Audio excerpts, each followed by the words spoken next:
Una vida en poesía fabulosa que estamos viviendo con la escritora Claudia Aguirre, que nos está contando fuera de micrófono, charlamos tantas cosas y vamos descubriendo sobre la vida del general Manuel Belgrano y también de otros próceres, ¿no? Porque estábamos hablando sobre Sarmiento. Bueno, quiero agradecerle mucho, un besito grande para Pocha Sacanini, otra escritora ex docente que se comunicó para decirme que hay un tema que habla del general San Martín, la condición. ¿M? Bueno, que ella a sus alumnos se los preparó para... ¿ah? De Belgrano, sí, estoy con San Martín, no sé por qué. Bueno, del general Belgrano, la condición se llama el tema, que ella supo preparar a sus alumnos para un acto y Pochita, no haber sabido para irte a preguntar también, recabar datos, sobre todo sobre la música, porque ya para, para la vida del general Belgrano, la tenemos a Claudia. Claudia, vamos a hablar alguna otra curiosidad sobre este prócer. ¿Mm? Y estamos hablando también de Sarmiento, ¿no? De que estabas Sí, leyendo sí, sí, el estoy libro. empezando a leer un libro sobre la vida de Sarmiento, sí, Ujú. desde su Y que el papá familia, era ¿no? muy mentiroso. Sí, hablábamos también fuera de micrófono esto, ¿no? Son curiosidades que por ahí, Ujú, bueno, como decía, ¿no? En muchos textos no están, obviamente, uno tiene que ujú. investigar y bueno, se Por encuentra ahí con como estas cosas. que a Sarmiento siempre se lo relacionó más con su mamá, Sí, con el trabajo que era tejedora, ¿no es cierto? Con la sí, higuera. O sea, en la niñez cuando nos enseñaron la historia, así por encima, como decimos, siempre rescatamos a doña Paula, ¿eh? Que yo creo que fue la mamá más sí, bueno, de la historia. si vemos el contexto histórico, Ujú. doña Paula Albarracín, que hacía su telar, sí, era propio del lugar en donde ellos vivían, ¿no es cierto? En San Juan, En claro. San Juan. Entonces, eh, sí, él está, desde el punto de vista familiar, está muy mirado desde ese entorno, digamos, que arranca. Pero bueno, como todos los próceres, también tiene sus curiosidades, Ujú. sus datos históricos que tampoco no son muy reconocidos, pero bueno, los tiene. Y de los padres del general Belgrano, la mamá. La mamá, que nadie lo hubiera creído para la época, con el Ujú. papá le sacan parte de la fortuna, acusado injustamente Ajá. por un tema de falco de aduana. Ujú. Ella es la que hace la defensa, digamos, obviamente, si bien Belgrano ya le ejercía como abogado, y que es lo que le ayudó al papá a salir de todo esto, ya había perdido parte de su fortuna, Ujú. los escritos al gobierno los hace su mamá, Ajá. en defensa de su marido, Ujú.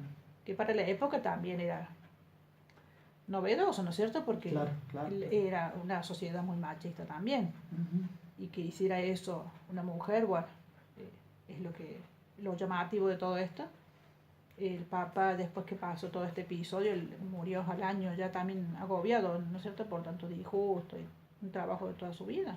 El Ujú. Papa había venido muy pobre al virreinato, pero había sido muy buen comerciante y había acumulado Mucha, mucha mucho dinero, fortuna, mucha siendo muy fortuna. buen comerciante, sí. Ujú. Sí, sí, trabajaba con las hierbas del Paraguay, bueno, este, con todo lo que sería los productos de la época. Ujú. Era un gran comerciante.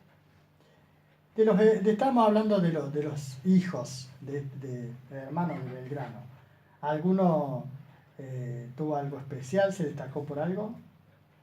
Yo creo que el hijo había sido, tiempo después, juez de paz. Ujú. No hay muchos datos, digamos, pero sí sé que había sido juez de paz Ujú. en su lugar. La verdad que hemos conocido parte, ¿no? Parte, De, porque hay Ujú. muchísimo para decir, incluso después se exhumaron los restos, se los decide, Eso después de la muerte en 1820. eh, que pasó tan inadvertido Ujú. por por toda estábamos en una nación muy convulsionada y bueno, entonces pasó tan desapercibida que que no se les hizo sus pompas, digamos, como prócer. Recién en 1920, cuando deciden exhumar el cuerpo, A los 100, ahí 100 hay años un hecho muy vergonzoso. 100 años después. 100 años después se decide trasladarlos a la iglesia de Santo Domingo, donde hay otras figuras. Hay un hecho muy vergonzoso en realidad que incluye a 2 ministros de aquel año, ¿no es cierto? Que cuando exhuman sus restos se roban parte de sus piezas dentales de Manuel Belgrano. Eran 2 ministros, uno era ministro ¿Y por del qué Interior.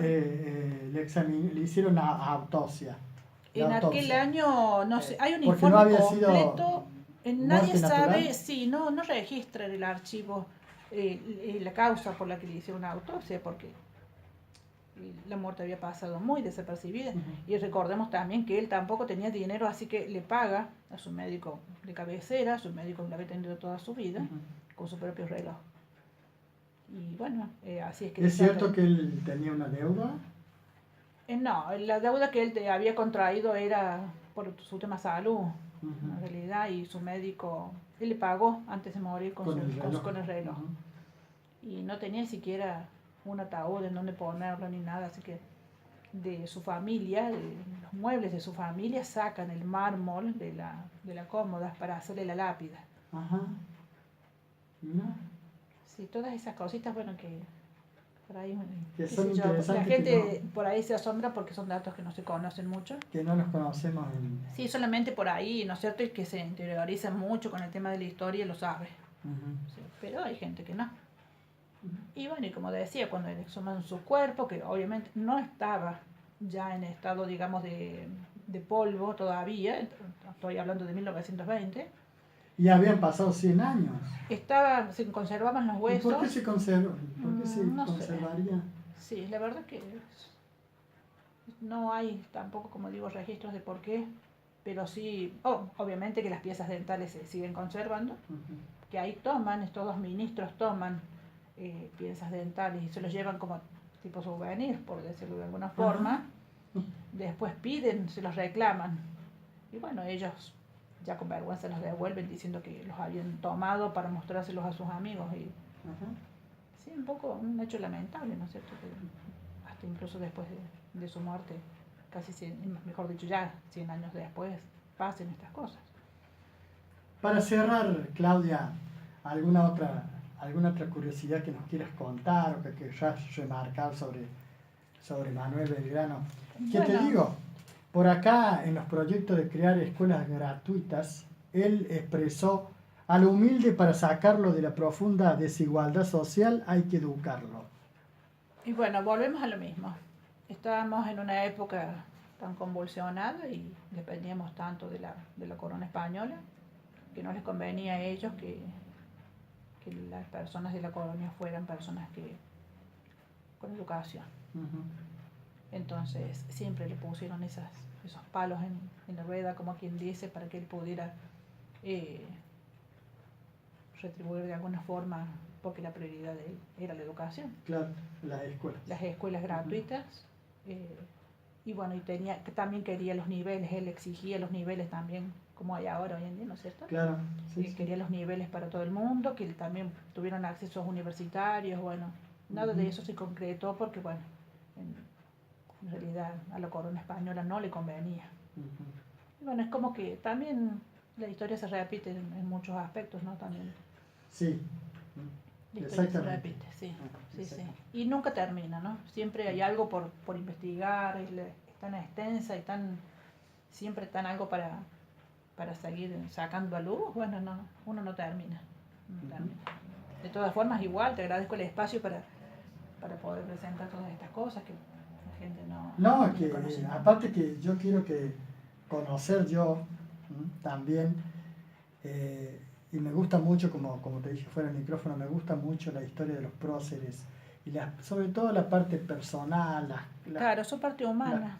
Las perlitas, vamos a decir, de cada uno de ellos, y que a la gente también le interesa. Y de paso, bueno, creo que los medios de comunicación debemos informar, ¿no? O al menos tratar de de estar un poquito Exactamente. con la cultura. Creo que estamos en una época, sí, que necesitamos saber muchísimas verdades y bueno, y todo lo que habrá por rescatar también, ¿no? Ujú.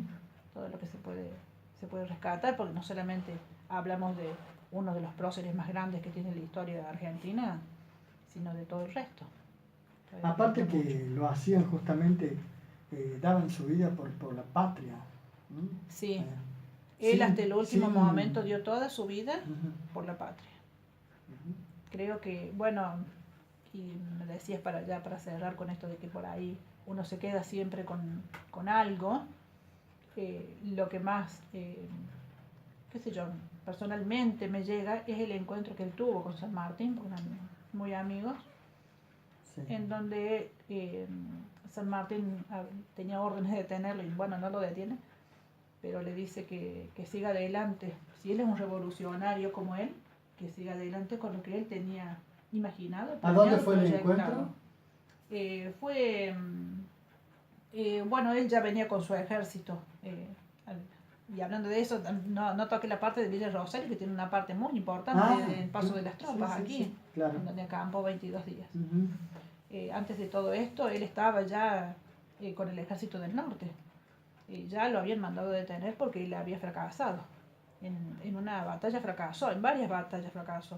Ujú. Pero cuando lo mandan a detener, que lo mandaron a San Martín, y bueno, obviamente era amigo, no lo detuvo y le dice que siga adelante. Él le dice, bueno, sí, yo quiero transformar todo esto y hacer de todo esto una nación porque doy mi vida por la patria. Ujú. Y bueno, él ahí le dice, yo me contento, no quiero ser el padre de la patria, me contento con ser hijo de la patria. Y bueno, esa es la frase que por ahí más se recuerda de Belgrano. Ajá. Y bueno, obviamente hay muchísimas más. Claudia, y cuando acampó acá 22 días, ¿qué camino, para qué lado, para dónde se dirigía? Bueno, es una ruta que unía en realidad el Alto Perú con el puerto de Buenos Aires. Ujú. Entonces él decide acampar a orillas del Sanae, o el Río Segundo, ahí acampa 22 días. Y bueno, la primera misiva que él envía a Buenos Aires está fechada en 1 de marzo Ajá. del año 1819. Ahí él es cuando él reclama insumos para su tropa, para sus caballos, y bueno, había tenido muchas bajas, cuando él volvía ya había tenido muchísimas bajas, venía con menos gente, la gente estaba muy delgada, muy desnutrida, falta de ropa, bueno, los caballos mal alimentados, una serie de cosas que han sufrido, bueno, por el abandono de estado que ha tenido, ¿no? Ujú. Y bueno, sí, estuvo acampando 22 días. Creo que tienen ya referencia de aquí en Villa de Rosario de Claro, su paso. por eso el paso de las tropas. El paso de Ajá. las tropas y bueno, y también el monumento al soldado anónimo que tienen también. Claro.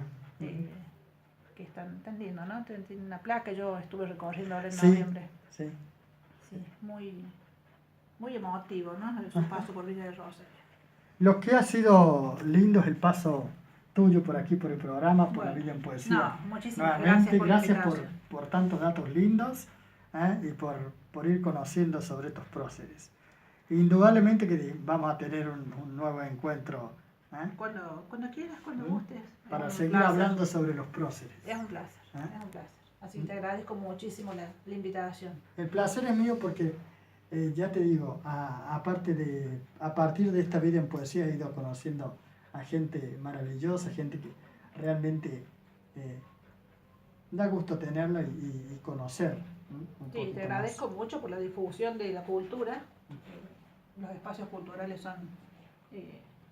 no son tantos, y si bien tenemos estos medios, ¿no?, que nos permiten por ahí conectarnos y bueno, que la gente pueda acercarse y conocer un poquito más, que es nuestro. Sí, la verdad que sí. Gracias, Claudia. Muchísimas gracias por la Un invitación, gusto. Gustavo. Un gusto. Bueno, tiene mucho que ver el tema musical que vamos a escuchar. Me gusta Jujuy cuando llueve, y tuvo mucho que ver Belgrano también con esa parte de la República Argentina. Con su ejército del norte, con su ejército, no, por el éxodo. El éxodo jujeño. Jujeño. El éxodo jujeño fue una táctica, sí, de él para sabía que venían los realistas y bueno, que iban a arrasar con todo, iban a quemar todo y que iban a robarse animales para poder, bueno, entonces él hace el éxodo jujeño, se lleva a toda su gente, saca a la gente de Jujuy. Ajá. Sí, por eso se le dice el éxodo El jujeño, la éxodo. saque para que no la arrasen. Sí. La verdad que una vida en poesía es imperdible la de hoy. Los chalchaleros. Me gusta Jujuy cuando llueve.